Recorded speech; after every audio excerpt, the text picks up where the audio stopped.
Dans ce tutoriel, nous montrerons comment implémenter le stockage de batteries pour la stratégie d'absorption des pointes de puissance dans les simulations de systèmes connectés au réseau. De nombreux systèmes PV connectés au réseau sont aujourd'hui équipés d'un système de stockage d'énergie par batterie ou BESS pour Battery Energy Storage System. L'objectif de ces systèmes hybrides peut varier d'un cas à l'autre. Dans ce tutoriel, nous décrirons la stratégie dite de l'absorption des pointes de puissance qui vise à récupérer la production PV réduite. Si l'opérateur du réseau limite la puissance pouvant être injectée dans le réseau, un BESS peut stocker l'énergie pendant les périodes de surproduction et la libérer lorsque la génération PV passe en dessous de la limite d'injection. Cela présente deux avantages. D'une part, le propriétaire de l'installation PV peut récupérer les bénéfices de production PV qui seraient sinon perdus. D'autre part, l'opérateur du réseau dispose d'un moyen simple de réguler la génération d'énergie renouvelable. Par conséquent, pour ce type de système, nous devons ajouter une batterie au système PV et spécifier son comportement de charge et de décharge en fonction de la génération PV et de la limite d'injection. Dans ce tutoriel, nous passerons en revue un exemple de simulation PV6 avec la stratégie de absorption des pointes de puissance. Pour commencer, ouvrez le projet Demo Residential System à Geneva et sélectionnez la variante VC0. Cliquez maintenant sur Stockage. Cela fait apparaître une fenêtre vide avec une seule case de sélection. Dans la liste déroulante, vous devez d'abord choisir une stratégie de stockage. Pour ce tutoriel, nous choisirons Absorption des pointes de puissance. Cela fera apparaître deux onglets, dont le deuxième appelé Absorption des pointes de puissance qui est présélectionné.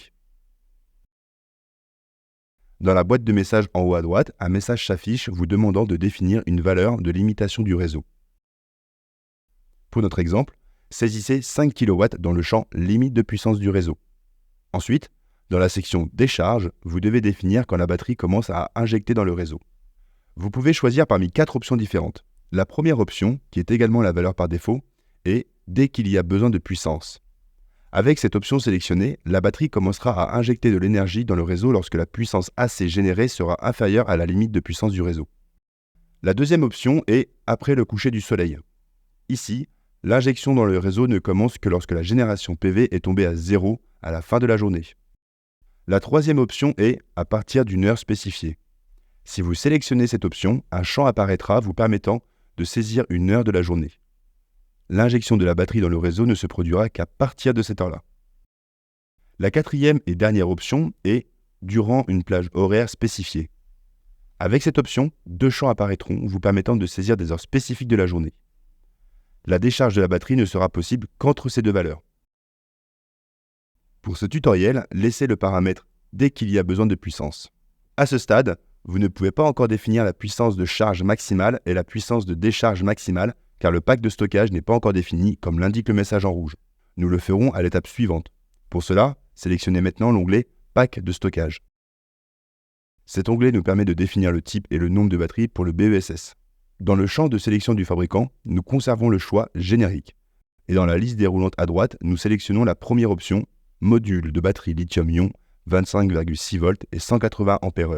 Il s'agit d'un module composé de 58 piles de 8 cellules lithium-ion chacune, ce qui donne un total de 464 cellules de batterie individuelles. Dès que nous avons choisi le pack de batterie, PV6 pré-remplit les champs module en série et module en parallèle.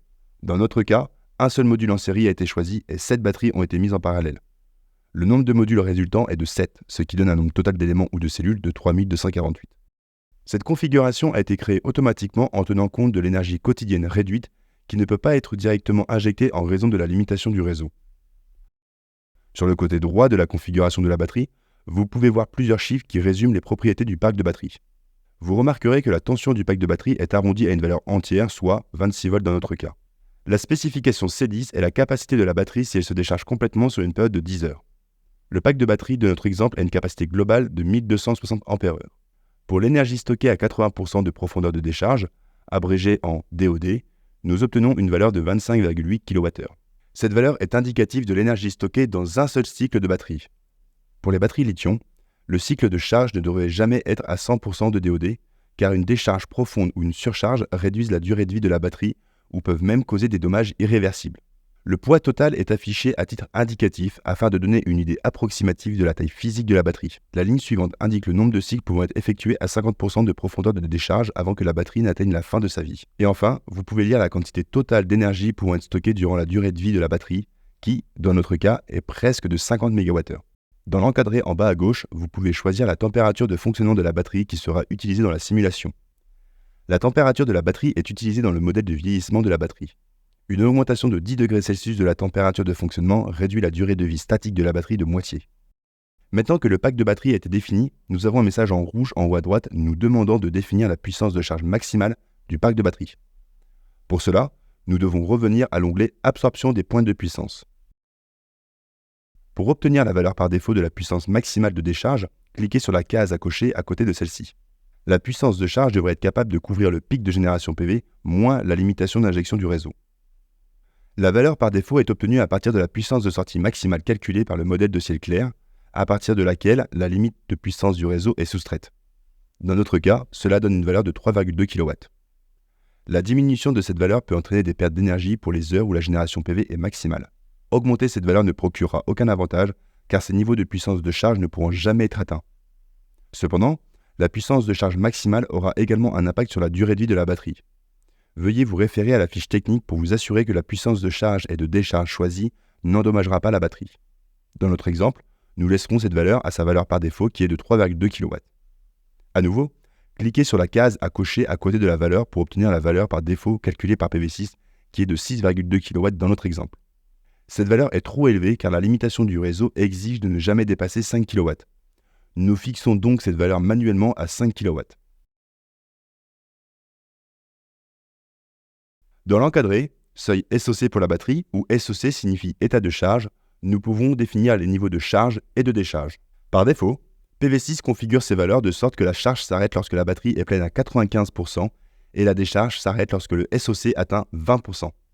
Comme mentionné précédemment, avec les batteries lithium, il convient d'éviter la décharge profonde et la surcharge pour garantir une durée de vie de la batterie. Pour notre exemple, nous laisserons ces valeurs à leur valeur par défaut. Tous les autres champs de cette fenêtre contiennent également des valeurs par défaut raisonnables. Nous pouvons les laisser à leur valeur actuelle et cliquer sur OK. Le scénario d'absorption des points de puissance est maintenant configuré et nous pouvons lancer la simulation. Une fois la simulation terminée, nous pouvons jeter un coup d'œil aux performances du système en cliquant sur Diagramme des pertes. Vous pouvez voir dans la partie inférieure du diagramme que le flux d'énergie est divisé en deux. Il y a la consommation d'énergie directe, lorsque la génération PV est directement injectée dans le réseau, et il y a l'énergie stockée qui correspond à l'énergie d'abord stockée dans les batteries puis injectée dans le réseau à un moment ultérieur.